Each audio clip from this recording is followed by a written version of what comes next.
Hello बच्चों, स्वागत है आपका इस चैनल में। आज से मैं क्लास 9th का मैथ स्टार्ट कर रहा हूँ। 9th का मैथ स्टार्ट करने के पहले कुछ बेसिक जानकारियाँ हैं जिसको जान लेना आपको बहुत ज़रूरी है। देखिए, एक शब्द है पूर्णांक।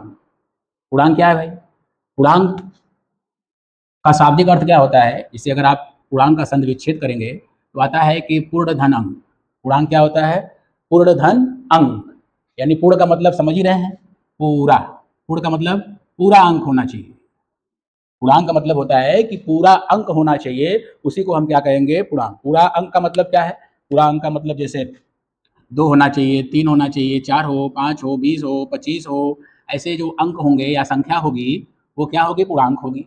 तो यही अंक अगर माइनस में भी हो जाए, जैसे -2, -5, -6, -20, ये भी क्या है? एक पूरा अंक है। लेकिन अंक है तो किसमें है? ऋणात्मक में है। तो ये भी पूरा अंक है। तो पूरा अंक का मतलब हो गया कि पूरा अंक हो, उसी को हम क्या बोलेंगे? पूर्णांक। अब देखिए, आगे चलते हैं तो कह रहा है कि इसकी परिभाषा पर चलते हैं, तब हमें और अच्छे समझ में आएगा। कह रहा है कि गणित में पूर्णांक उन संख्याओं कहते हैं जिनमें कोई दशमलव या भिन्न नहीं होता। देखिए, पूरा अंक का मतलब देखिए, ऋणात्मक में संख्या हो गई, धनात्मक में संख्या हो गई, लेकिन दशमलव में कोई संख्या नहीं है या भिन्न में कोई संख्या नहीं। क्योंकि अगर दशमलव में संख्या हो जाती या कोई भिन्न में संख्या हो जाती, जैसे हम लिखते कि 2.5, अब क्या ये पूर्णांक है? नहीं, 2.5 पूर्णांक नहीं है, क्योंकि ये भाग है। क्या है? किसी संख्या का भाग है। ठीक ना? ये इसको हम क्या लिख सकते हैं? जैसे इसको हम 25/10 लिख सकते हैं, ये भिन्न के रूप में लिख सकते हैं। तो ये पूरा अंक नहीं है, ये भाग हो गया। किसी न किसी संख्या का क्या हो गया? ये भाग हो गया।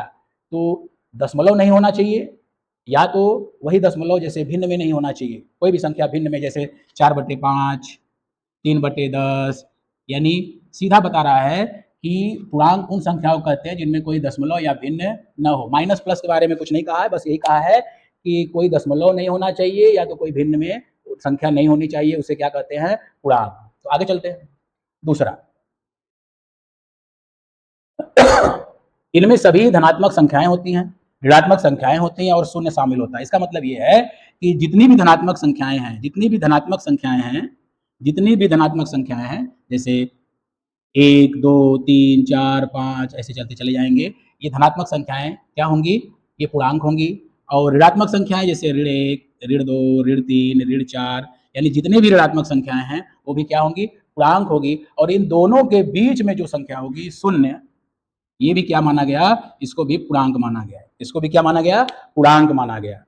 और शून्य भी शामिल है, यानी शून्य को लेकर हमारे पूर्णांक बनते हैं। शून्य, धनात्मक संख्याएं और ऋणात्मक संख्याएं, और ये पूरे अंक में होने चाहिए, पूरी संख्या में होनी चाहिए। तो ये हो गया आपका पूर्णांक।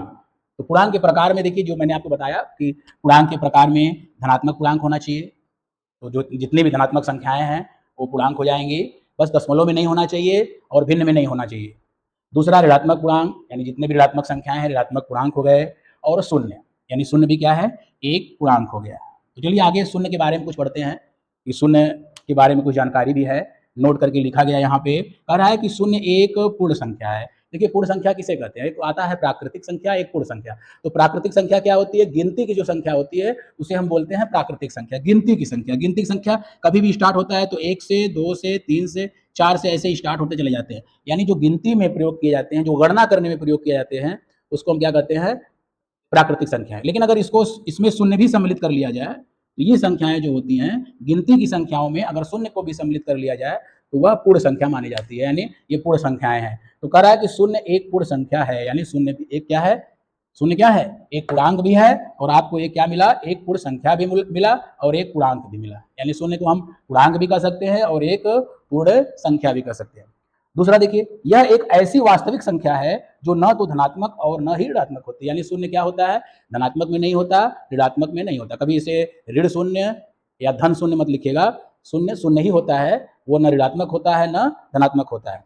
तीसरा, शून्य एक परिमेय संख्या की श्रेणी में भी आता है, यानी शून्य एक परिमेय संख्या भी है। इसे P/Q के रूप में लिखा जा सकता है। जैसे शून्य है, जैसे P/Q, परिमेय संख्या क्या कहता है? P/Q होना चाहिए, Q नॉट इक्वल 0, यानी Q का मान 0 नहीं होना चाहिए। तो हम शून्य को क्या किए? शून्य को P के स्थान पे लिखे और Q को बटे 1 करके लिख दिया गया। तो यह क्या हुआ? यह एक परिमेय संख्या हुआ, क्योंकि Q का मान 0 नहीं है, Q का मान क्या है? 1 है। इसलिए शून्य एक परिमेय संख्या की श्रेणी में भी आता है। इसे भिन्न के रूप में लिखा जा सकता है। किस प्रकार लिखा जा सकता है? 0/1 एक परिमेय संख्या, जैसे 4 है, 5 है, 10 है, तो इसके बटे 1, इसके बटे 1, इसके बटे 1 लिखते हैं, तो ये भिन्न यानी परिमेय संख्या कहलाती है। इसी प्रकार शून्य को भी 0/1 लिखा जा सकता है। तो देखिए शून्य के बारे में हमें कितनी जानकारियाँ मिली कि शून्य एक पूर्ण संख्या है, एक पूर्णांक भी है और यह एक ऐसी वास्तविक संख्या है जो न तो धनात्मक है न ऋणात्मक। शून्य एक परिमेय संख्या भी है, इसे भिन्न के रूप में लिखा जा सकता है। किस प्रकार लिखा जा सकता है? 0/1 यानी 0/1 के रूप में लिखा जा सकता है। बच्चों अच्छे से इसका अध्ययन करिए। आज से मैं क्लास 9th का मैथ जो है चैप्टर वाइज पढ़ाना चालू करूँगा। उसके पहले कुछ बेसिक जानकारी थी, मैं उसको आपको दे दिया। कुछ बेसिक जानकारी और रहेगी तो मैं क्वेश्चन के साथ उस बेसिक जानकारी को पढ़ाता रहूँगा। धन्यवाद बच्चों।